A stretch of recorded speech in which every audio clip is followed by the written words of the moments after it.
Election commission ने मध्य प्रदेश समेत सभी 5 राज्यों की चुनावी तैयारियों की समीक्षा पूरी कर ली है। आयोग ने सभी राज्यों के निर्वाचन अधिकारियों से वीसी के माध्यम से तैयारियों को लेकर चर्चा भी की। चुनाव आयोग सोमवार को चुनाव की तारीखों का ऐलान कर सकता है। इसके बाद ही पूरे प्रदेश में आचार संहिता प्रभावशील हो जाएगी।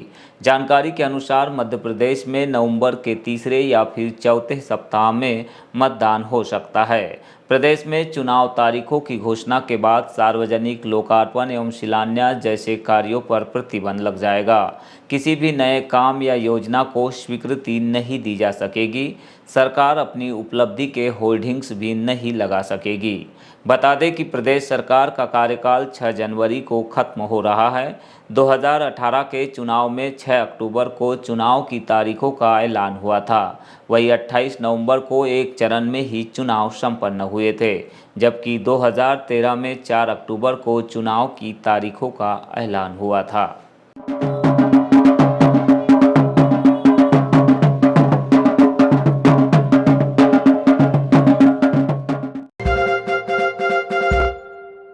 परसवाड़ा विधानसभा क्षेत्र के लामता को तहसील बनाए जाने की स्वीकृति मिलने के बाद 7 अक्टूबर को आयुष राज्य मंत्री रामकिशोर नानोकावरे ने तहसील कार्यालय का शुभारंभ किया।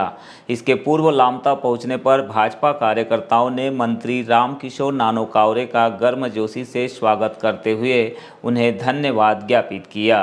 कार्यक्रम में जनपद अध्यक्ष फूलचंद सहारे एवं एसडीएम गोपाल सोनी सहित अन्य अधिकारी और कर्मचारियों के साथ पार्टी के कार्यकर्ता और आमजन मौजूद रहे। मंत्री कावरे ने कार्यक्रम को संबोधित करते हुए कहा कि लामता को तहसील बनाना हमारा वादा था। लामता क्षेत्र की जनता को तहसील संबंधी कार्यों के लिए बालाघाट नहीं आना पड़ेगा। लामता में ही उनके काम आसानी से हो जाएंगे। मैं मुख्यमंत्री जी का आभार व्यक्त करता हूं, जिन्होंने 22 फरवरी को लामता की सभा में मेरे प्रस्ताव पर तहसील बनाए जाने की घोषणा की थी। उनकी घोषणा आज यहां पर साकार हुई है।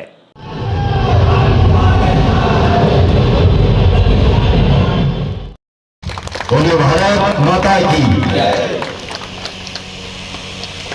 क्षेत्र के मतदाताओं को बहुत धन्यवाद करता हूं, जिन्होंने प्रयास किया था कि लामता तहसील बनना चाहिए और हम सबकी मंशा है कि लामता को हम शहर बनाना चाहते हैं। उसका पहला भाग हमारा पहला सीढ़ी हमारा लामता तहसील है।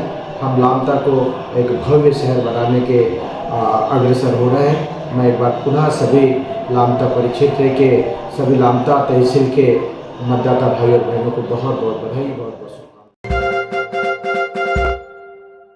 बैहर विधानसभा क्षेत्र के गढ़ी के अंतर्गत ग्राम पंचायत खजरा में 7 अक्टूबर को विधायक संजय उइके द्वारा लघु वनोपज सहकारी संघ मर्यादित उत्तर सामान्य वन मंडल बालाघाट के तहत सामुदायिक भवन के लिए भूमि पूजन किया गया।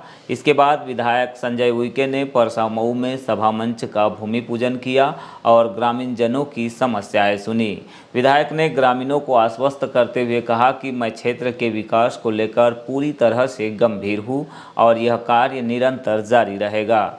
जल्द ही चुनाव होने वाले हैं। इसके बाद यदि कांग्रेस की सरकार बनती है तो गढ़ी क्षेत्र के विकास के लिए नीति बनाकर क्रियान्वयन कराया जाएगा।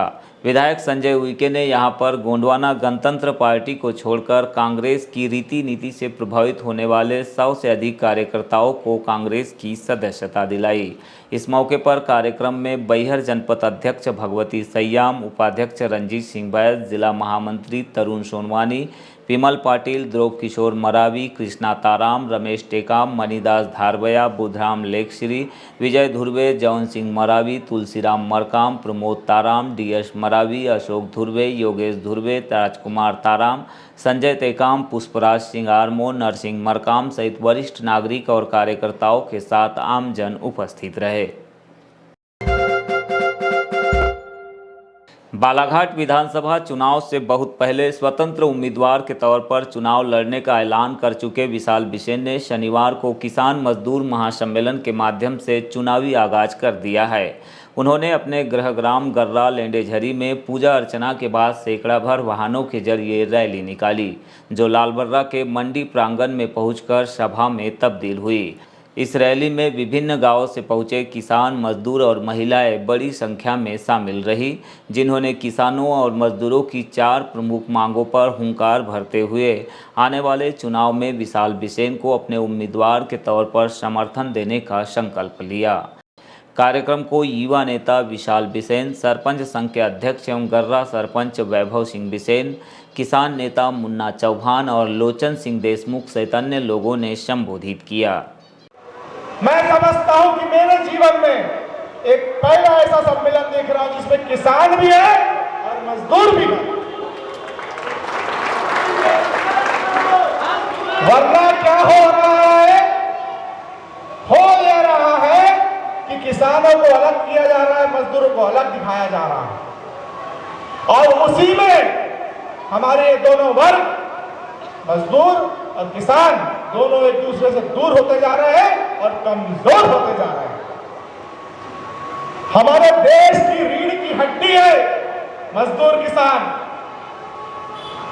हमारे देश की ताकत है मजदूर किसान, हमारे देश की अर्थव्यवस्था की नींव है मजदूर किसान। और राजनीति के खतरनाक लोग क्या कर रहे हैं? इनको अलग अलग कर रहे हैं, कमजोर कर रहे हैं, दूर कर रहे हैं। हम जहां पैदा हुए हैं, जिस धरती में पैदा हुए हैं और जिस धरती के लिए पसीना बहाते हैं, कभी कभी खून भी बहाते हैं, कभी सांप ये वो रात बिकार हमारे किसान अनायास खेती करते करते वीरगति को प्राप्त हो जाते हैं। आज मैं धन्यवाद दूंगा अपने विशाल भाई को कि उन्होंने अपने किसान रूपी इस लाल झंडे से, खून वाले झंडे से, खून वाले गमछे से मुझे शोभित किया है। इस कतरे को आप लोग आशीर्वाद दो ताकि मैं जी जान से मेहनत कर सकूं। वो शक्ति दो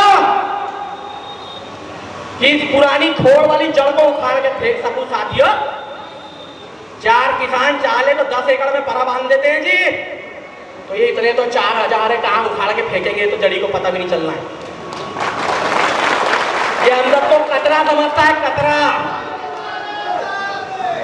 इनको बता देना कि मैं कतरा हो के भी दरिया से जंग करता हूं और मुझे बचाना उस समंदर की जिम्मेदारी है।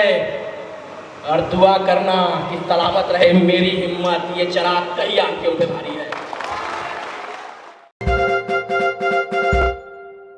राज्यसभा सांसद संजय सिंह की गिरफ्तारी के विरोध में आज बालाघाट में भी पार्टी के द्वारा गांधी प्रतिमा के सामने धरना देकर प्रदर्शन किया गया और रैली निकालकर मोदी सरकार के तानाशाह रवैये पर सवाल उठाए गए।